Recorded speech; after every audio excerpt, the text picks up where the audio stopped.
आप देख रहे हैं अल्फा डिफेंस हिंदी में आपका स्वागत है। आज के इस वीडियो में हम लोग बात करेंगे डीआरडीओ की लैब एनएसटीएल की तरफ से बनाए जाने वाले एक इंटरेस्टिंग प्रोजेक्ट के बारे में। कुछ समय पहले नेवी की तरफ से ये फोटोग्राफ रिलीज की गई थी, जिसको अभी आप अपनी स्क्रीन के ऊपर देख सकते हैं।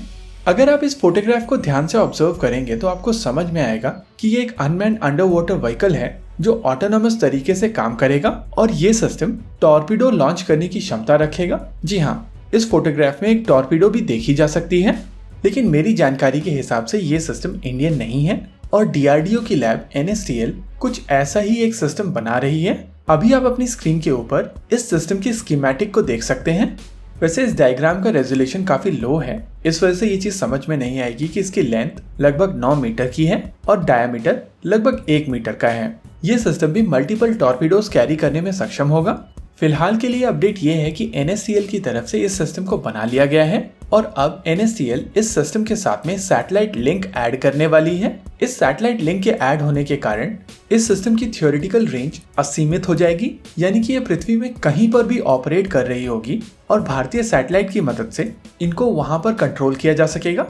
और जैसा कि हम लोग पहले भी बात कर चुके हैं कि ये system high endurance unmanned under water autonomous vehicle होने वाला है, यानी कि ये सिस्टम काफी दिनों तक पानी के अंदर रह सकता है और इसको कंट्रोल करने के लिए किसी को भी बाहर से किसी भी प्रकार के सिग्नल को भेजने की जरूरत नहीं होगी। ये व्हीकल ज्यादातर रेगुलर फंक्शंस को ऑटोनोमस तरीके से, यानी कि बिना किसी ह्यूमन इंटरवेंशन के आसानी से करने में सक्षम होगा।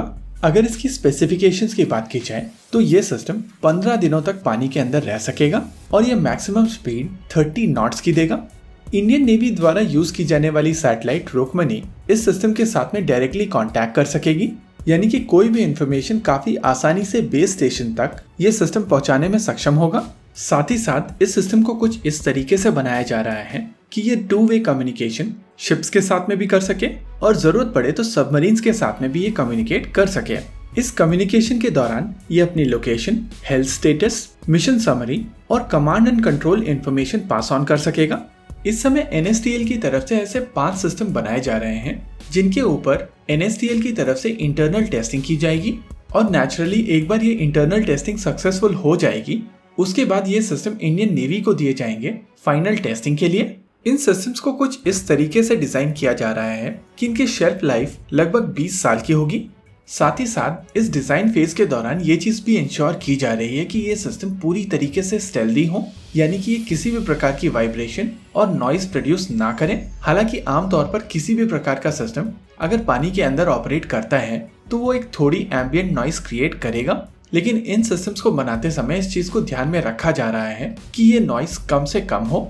वैसे जैसा कि हम लोग वीडियो में पहले बता चुके हैं कि इसकी मैक्सिमम स्पीड 30 नॉट्स की होगी, लेकिन क्रूज स्पीड नॉर्मली कम होती है और अगर हम लोग 15 नॉट की स्पीड लेकर चले और क्योंकि इस सिस्टम की एंड्योरेंस 15 दिनों की है, तो अगर हम लोग 7 दिन जाने के और 7 दिन रिटर्न आने के कैलकुलेट करके चले तो भी ये सिस्टम लगभग 5000 किलोमीटर तक की रेंज प्रोवाइड करने वाला है, यानी कि इनिशियल पॉइंट से लगभग 5000 किलोमीटर दूर जाकर ये सिस्टम ऑपरेट करके वापस आ सकेगा। अगर इस डिस्टेंस को कॉन्टेक्स्ट में डाला जाए तो ये सिस्टम मुंबई से लॉन्च होकर कराची और ग्वादर होते हुए दिबूती में मौजूद चाइनीज बेस के पास जाकर वापस आ सकेगा।